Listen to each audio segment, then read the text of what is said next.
आप सभी को भाई केपीजे स्टार की तरफ से जय हिंद। तो आज की बात करने बोलो यहाँ पे एसएससी जेडी मार्क्स इंक्रीज के बारे में। तो काफ़ी सारे कैंडिडेट यहाँ पे बोल रहे हैं कि सर हमने रैंक मित्रा पे अपना जो डाटा वो यहाँ पे चेक किया है। रैंक मित्रा पे बता रहा है कि हमारे जो 5 नंबर है वो यहाँ पे माइनस हो रहे हैं। कोई बोल रहा है कि सर हमारे 7 नंबर माइनस हो रहे हैं, और कोई बोल रहा है कि सर हमारे 10 नंबर प्लस बता रहा है। कोई बोल रहा है कि हमारे 15 नंबर इंक्रीज हो रहे हैं, कोई बोल रहा है हमारे 20 नंबर इंक्रीज हो रहे हैं। देखिए, सबसे पहले मैं आपको बता दूं भाई, ये रैंक मित्रा का जो डाटा है ना, ये एक एक्सपेक्टेड डाटा होता है, ना कि 100% भाई क्लियर होता है। ठीक है, एक एक्सपेक्टेड डाटा है भाई जो रैंक मित्रा पे आपको बताया जाता है, एक्सपेक्टेड है। लास्ट ईयर भी भाई रैंक मित्रा पे जो बताया गया था और जब एसएससी के द्वारा यहाँ पे नंबर इंक्रीज किए गए थे, उसमें भाई बहुत फर्क था। ठीक है, अगर आपके कोई बड़े भाई बहन हैं जिन्होंने यहाँ पे एसएससी का यहाँ पे एग्जाम दिया था, एसएससी जीडी का लास्ट ईयर, तो आप उनको भी यहाँ पे पूछिएगा कि रैंक मित्रा पे जो डाटा था लास्ट टाइम, उसमें और जो एसएससी ने यहाँ पे नंबर इंक्रीज किए थे उसमें कितना फर्क था।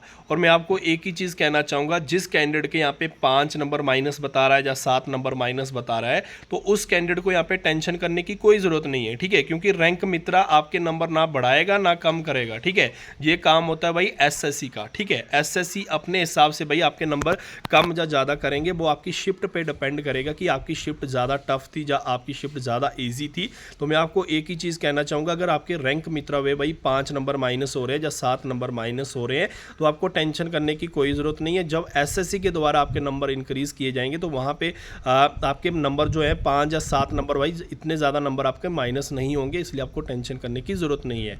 वही मैं आपको बता दूँ, जिस कैंडिडेट के भाई रैंक मित्रा पे बता रहा है कि 10 नंबर भाई इंक्रीज हो रहे हैं या 15 नंबर इंक्रीज हो रहे हैं या 20 नंबर इंक्रीज हो रहे हैं, तो भाई आप खुद देखिएगा, जब आपका यहाँ पे एसएससी के द्वारा आपके नंबर इंक्रीज किए जाएंगे, अगर रैंक मित्रा पे भाई 15 नंबर बता रहा है ना, तो अब मैं आपको एक ही चीज़ कहना चाहूँगा भाई, रैंक मित्रा पे अगर 15 नंबर इंक्रीज बता रहा है तो फिर एसएससी के द्वारा मान के चलिए कि ज़्यादा से ज़्यादा भाई आपके 10 नंबर इंक्रीज होंगे। इस चीज़ का भी मेरे भाई ध्यान रखिएगा। ठीक है, क्योंकि रैंक मित्रा पे भाई एक एक्सपेक्टेड डाटा होता है, ना कि भाई 100% क्लियर होता है। ये काम जो है भाई वो एसएससी का है, ना कि रैंक मित्रा का है। रैंक मित्रा सिर्फ आपको एक एक्सपेक्टेड भाई डाटा बताता है कि एक्सपेक्टेड है, ना कि भाई 100% कन्फर्म है। ये चीज़ मैं आपको क्लियर बता रहा हूँ।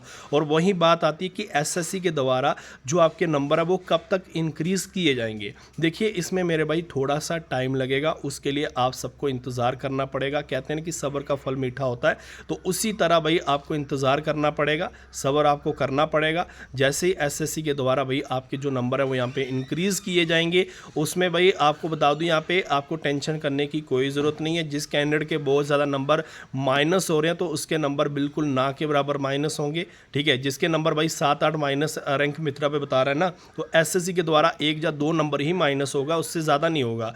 और जिसके नंबर 3 या 4 भाई रैंक मित्रा पे भाई माइनस बता रहा है ना, तो उसका 1 नंबर भी यहाँ पे माइनस नहीं होने वाला। इस चीज़ का ध्यान रखिएगा। ठीक है, तो इसलिए इंतज़ार कीजिए, जैसे एसएससी के द्वारा आपके नंबर इंक्रीज़ किए जाएंगे तभी भाई आपको यहाँ पे क्लियर जो डाटा है वो यहाँ पे मिल पाएगा। उससे पहले भाई रैंक मित्रा पे जो बताया जाता है वो एक्सपेक्टेड है, ना कि 100% भाई क्लियर है। ये चीज़ मैं आपको क्लियर बता रहा हूँ। ठीक है, इसलिए आपको परेशान होने की ज़रूरत नहीं है और ना ज़्यादा खुश होने की ज़रूरत है कि मेरे 20 नंबर इंक्रीज़ हो गए।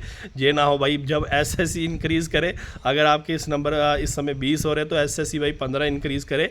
अगर आपके इस समय भाई 7 माइनस हो रहे हैं, आप दुखी हो रहे हो, तो वहाँ पे एसएससी भाई क्या पता 1 या 2 नंबर माइनस करे। इस समय क्या पता आपके 3 या 4 माइनस हो रहे हैं, वहाँ पे क्या पता एसएससी 1 भी आपके माइनस ना करे। तो इसलिए आपको दुखी होने की या ज़्यादा खुश होने की भाई ज़रूरत नहीं है। बस अपनी मेहनत पे ध्यान दीजिए, अपनी रनिंग पे फोकस कीजिए। मेन आपकी रनिंग है मेरे भाई। लास्ट ईयर भी काफ़ी सारे ऐसे कैंडिडेट थे भाई जिनकी रनिंग नहीं निकली थी। कैंडिडेट क्या करते हैं भाई, जब मैं आपको बता दूँ, जब आपकी फिजिकल की डेट आती है तब यहाँ पे रनिंग करने की तैयारी शुरू करते हैं। तो इसलिए मैं आपको एक ही चीज़ कहना चाहूँगा मेरे भाई, फिजिकल आपका बहुत जल्दी होने वाला है। अगस्त के एंडिंग में, सितंबर अक्टूबर में आपका फिजिकल हो ही जाएगा। जहाँ तक मुझे लगता है भाई सितंबर में तो आपका फिजिकल होगा ही होगा, जहाँ तक भाई मुझे लगता है। ठीक है, तो बाकी आप सभी तैयारी कीजिए। टाइम मेरे भाई, मैं यही कहना चाहूँगा, आपके पास ज़्यादा से ज़्यादा 2-2.5 महीने का टाइम है, उससे ज़्यादा टाइम नहीं है। ठीक है, तो आप ये मत सोचिए जब डेट आएगी फिजिकल की तभी तैयारी करेंगे। वो कोई होते हैं भाई जो फिजिकल की डेट जब आती है वो तैयारी करते हैं, वो 100 में से 2-4 लड़के ही होते हैं जो रनिंग निकाल देते हैं। बाकी सिर्फ भाई मुश्किल ही होता है। फिर इस चीज़ का ध्यान रखिएगा, प्रैक्टिस जितनी अच्छी हो तो उतना आपके लिए अच्छा होगा। बाकी आज के वीडियो के अंदर इतना ही। तब तक जय हिंद, जय भारत।